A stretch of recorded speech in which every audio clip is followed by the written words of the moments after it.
All right, let's turn our attention to another story now. The World Bank has blamed Nigeria's enduring foreign exchange instability on the fixed exchange regime in the official forex market. The financial institution, in a report on African economies titled Africa's Pulse, singled out Nigeria and Angola as two countries yet to experience stability in the forex market, despite rebounds in the prices of commodities being exported.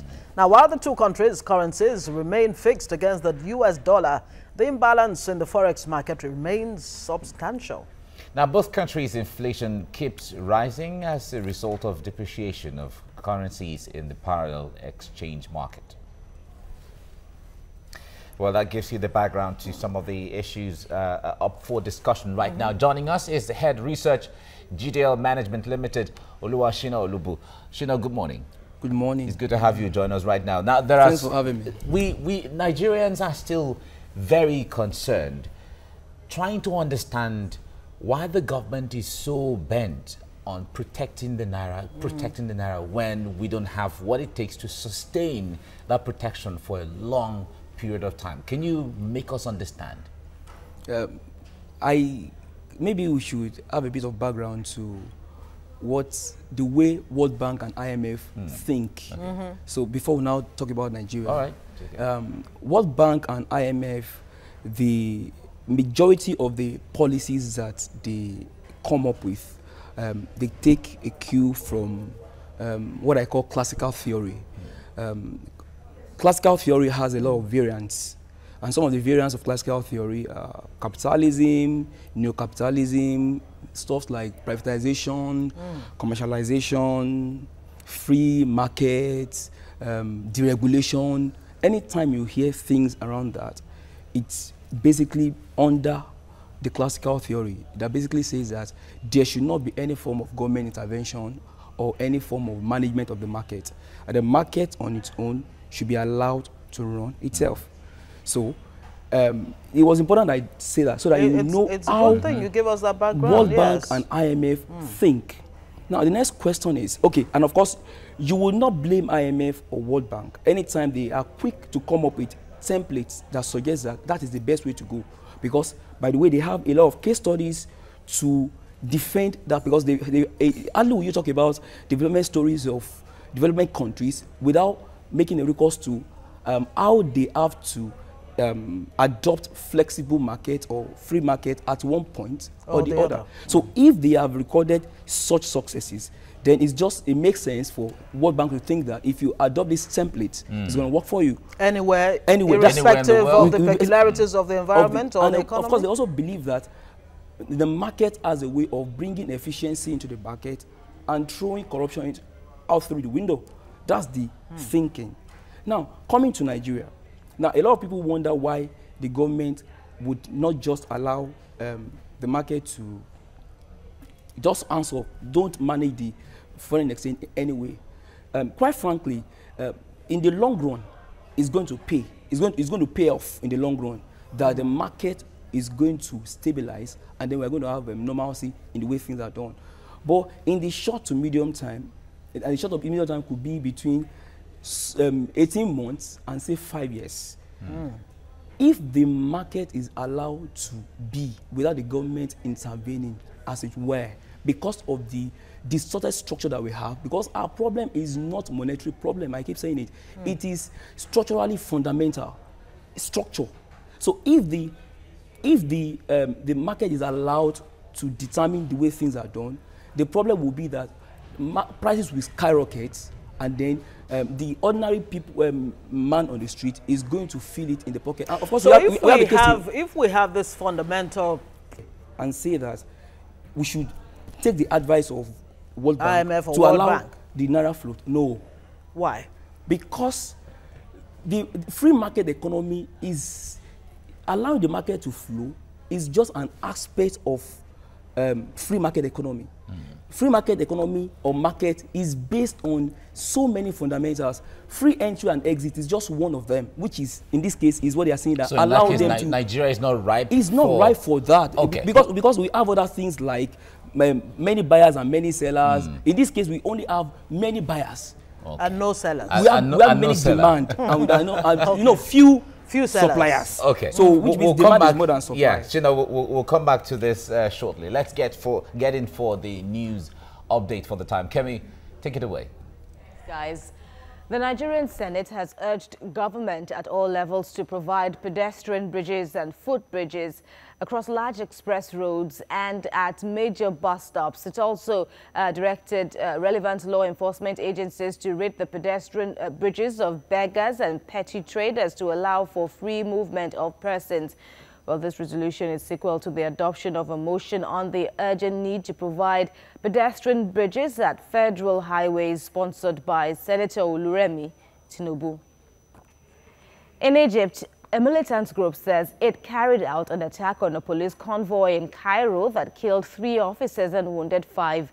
The Interior Ministry says armed elements riding in 2 vehicles had approached a moving convoy near the main ring road around Cairo.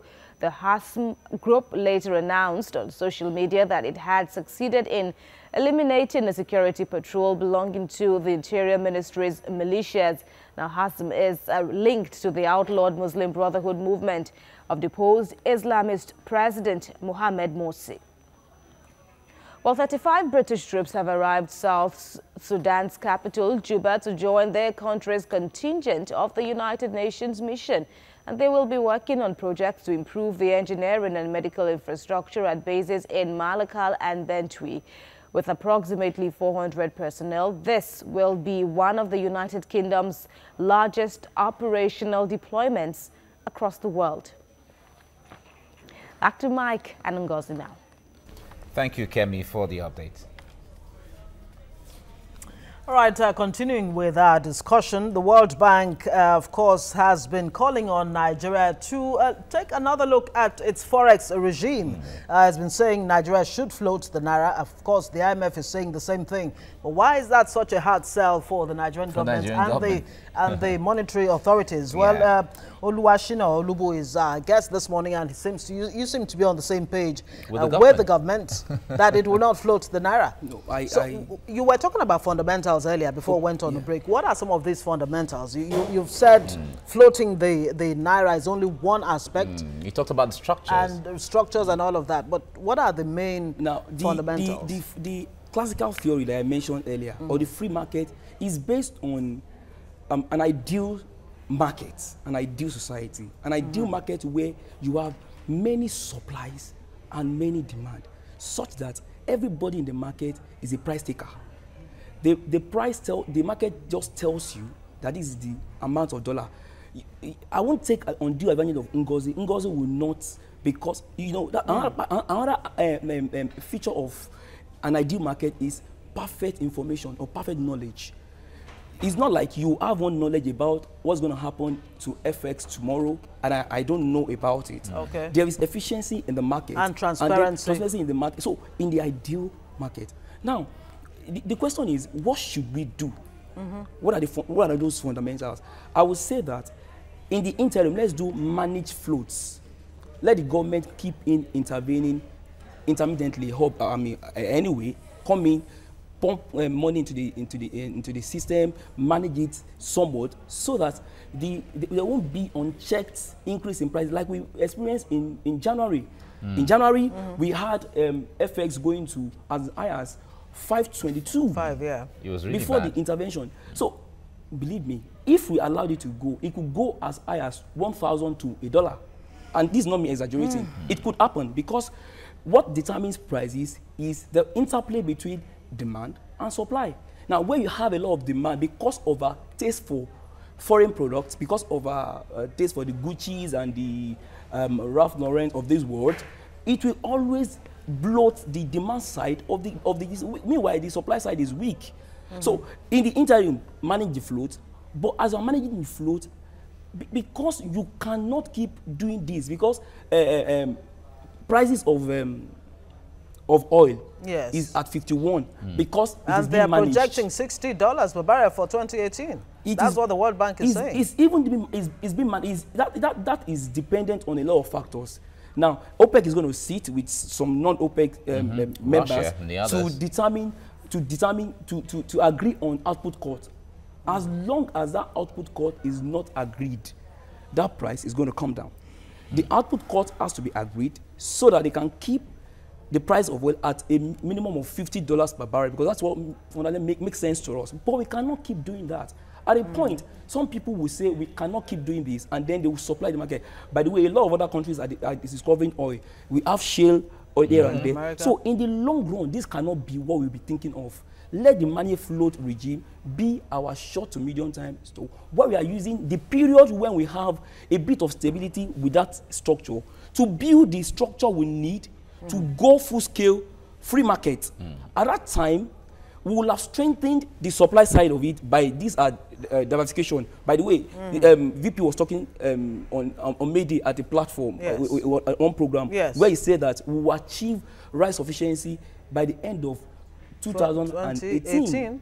2018, which makes a lot of sense. So if you do that, what that tells you is that. But rice is only one crop. No, that's what I'm going to. He talked about wheat as well. So if you back out the FX we use to import rice, it's a lot of things for us. And then by the time we now ramp up production, it will not only be sufficient for us to consume, we can export, and by the time we export, we are reducing the demand side of the FX and increasing the supply side, because by the time you export, you get some foreign exchange, and that's going to affect. All right, now for one-time tires, we don't have all the time right now, but let's just hit this before we go. The issue of rates, parallel rates. There are multiple rates, exchange rates that are there. How does that help the naira? Because the government is responsible for all of those. So how does that help the naira against the dollar?